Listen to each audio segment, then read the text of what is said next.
A nuisance affecting trees across the northern and eastern U.S. is now confirmed in at least one tree in Edina.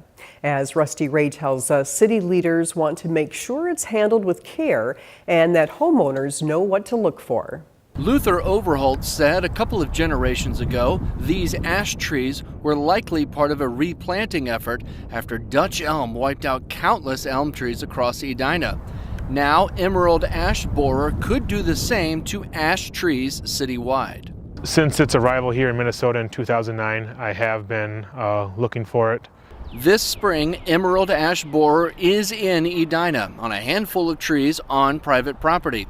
Overholt spotted the telltale missing bark patterns on these trees after he said woodpeckers went in search of the pests. Another way to tell if a tree is infested would be to remove the bark, and right below the surface you would see S-like patterns back and forth from the larvae. Overholt says it's that kind of destruction that can bring major problems. As the infestation increases, they lose all their structural integrity, so all the components of the tree that bring water and nutrients up to the top of the tree are getting choked out, and the tree becomes very brittle and eventually will begin to just collapse on itself. Overholt said that's probably still a couple of years away for these infected trees in Edina, but at least one property owner has elected to remove the trees. All the trees that we have found with it at this point are still treatable, and so there are injections you can do that will save the tree, but they have to be done every 2 to 3 years for the remainder of the life of the tree. As for keeping it contained, there are simple steps everyone can take. One of the things that is illegal here now in Minnesota is to move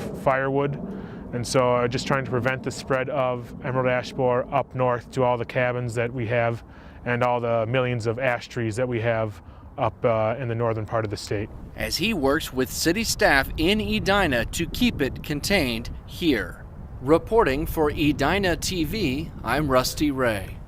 Discussions among city leaders continue about how to best protect against future infestation.